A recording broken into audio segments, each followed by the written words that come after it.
আমি আমার নিজের সাথেই, অর্থাৎ আমি আমার নিজেকে কিছু উচিত কথা শোনাই মাঝে মাঝে, ভয় এবং শঙ্কা থেকে। বিষয়টা একটু আপনাদের সাথে শেয়ার করি।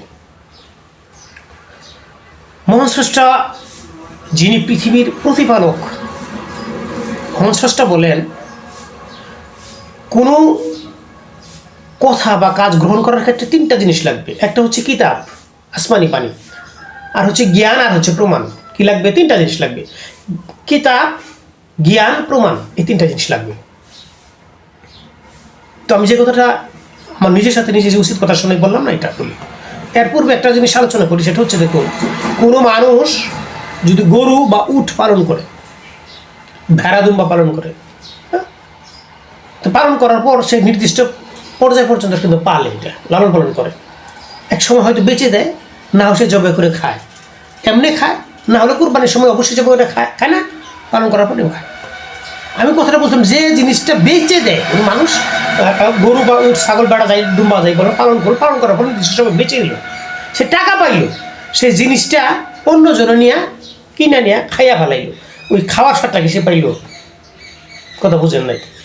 যে পালন করে সে বলতে পারবে যে আমি এই গরু বা উট, ছাগল, বেড়াটা পালছিলাম, এর সিনার গোস্তটা এমন স্বাদ, সিনার হাটটা এমন স্বাদ, কলিজাটা এমন স্বাদ, ফেফড়াটা এমন স্বাদ, মানে যা যাবতীয় স্মরণ করে করে যে বলে যে এই অংশে এত স্বাদ, এই অংশে এই গোস্তের এত স্বাদ, এই স্বাদটাকে নিতে পারবে সে। যে কিনে নিয়ে খাইলো সে পাবে, কিন্তু সে পাবে, সে তো নিজের জিনিস বিক্রি করে দিছে। আচ্ছা, এটা একটু বড় হয়ে গেছে, ছোট্ট করে বলি। সাধারণ যেটা মুরগি পালে, মানুষ মুরগি পালে, মানুষ মুরগি পালে, একটা নির্দিষ্ট পর্যন্ত পালে, পাইলা পরে সে জবে করে খায়। জবে যদি করে খায়, রানের মজা, পানহার মজা বলেন, আমরা বুকের গোস্ত বলেন, ঘিলা কলিজা বলেন, সাতটা পাই। কিন্তু যদি সেই মুরগিটা নিজে না খায়, বিক্রি করে দেয়, এই খাওয়ার সাথে সে পাবে, যে কিনে না খাবে সে পাবে, ঠিক না? এই সংক্ষেপ কথাটা বলার কারণ হচ্ছে, এই পৃথিবীর মধ্যে যত সৃষ্টি আছে তার মধ্যে মানুষ শ্রেষ্ঠ। মানুষের অনেক বিধিবিধান, আইন কারণ স্রষ্টা দিয়েছে, যত ইবাদত বন্দেগী দিয়েছে। কারণ মহান স্রষ্টা বলেছেন, আমি জিন এবং মানুষকে সৃষ্টি করেছি ইবাদতের জন্য।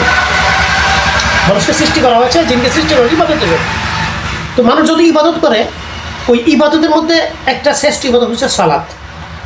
কারণ আপনারা অনেকেই শুনে থাকবেন, যদিও মতান্তর আছে, তথাপি বলে থাকে যে কাল হাসরের দিন বা বিচার দিবসের দিন সবার আগে হিসাব হবে সালাতের।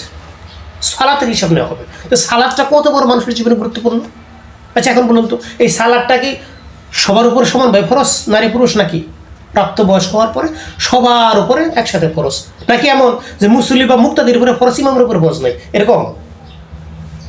সবার উপরে ফরজ, সালাত আদায় করতে হবে। এবং তাহলে সবার আগে যেহেতু সালাতের হিসাবটা দিতে হবে, গুরুত্বটা তো সেরকম।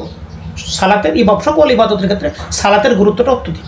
এখন আপনি একটা খেয়াল করুন, যে মহল্লায় বা যে মসজিদে বা যে অবস্থানে, যে উৎখানায় যে ইমাম তার সালাদকে বিক্রি করে দেয় মুক্তাদের কাছে, অর্থাৎ মাসিক টাকা নিয়ে, একটা নির্দিষ্ট পরিমাণ টাকা নিয়ে এসে সালাত আদায় করায়।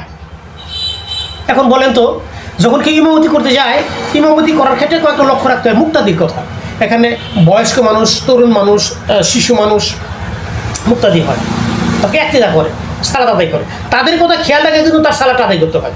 সে কিন্তু সালাদটা মনের মতো করতে পারে না। তা একটা ব্যক্তিগত ব্যাপার হচ্ছে, সালাদ আদায় করে কিয়াম, নিজের মতো কেয়ার করা, নিজের মতো রূপ করা, নিজের মতো সিজদা করা, এটা কিন্তু জমাতের সালাদ ইমামে করতে পারে না, করা সম্ভব নয়, হয় না। ওই যে মুক্তাদি কথা খেয়াল করতে হয়। এক হলো তার বিক্রি করে দিয়েছে সালাদটা তার কাছে, এই জন্য ইমামে সালাদ যখন বিক্রি করে দেয়, তো এই নিজের সালাদের মজাটা তো সে পায় না। কথা বুঝতে পারলেন? ওই যে গরুর মতো, মুরগির মতো, বেঁচে যাওয়ার মতো, নিজের জিনিস সে বিক্রি করে দিয়েছে, সে নিজের জিনিসের মজাটা পেল না, খাওয়ার মজাটা, ভোগ করার যে মজাটা সে পেল না, কারণ বিক্রি করার কারণে। তো ইমামদের সালাদটা বিক্রি করে দিল, তার সালাদের মজাটা কোথায় গেল বলেন? তার সালাদটা কি আদায় করে? তার উপরে সালাদ ফরজ না, তো তার সালাদটা কি আদায় করে দেয় বলেন? এটা তো মুক্তাদিদের সালাদ, সে টাকায় বিক্রি করা সালাদ আদায় করতেছে। তার সালাদ কই বলেন? তার সালাদটা কোথায় গেল? বিষয়টা চিন্তা করে দেখেছেন? একটু জটিল মনে হয় না? একটু চিন্তা করেন, জটিল কিনা?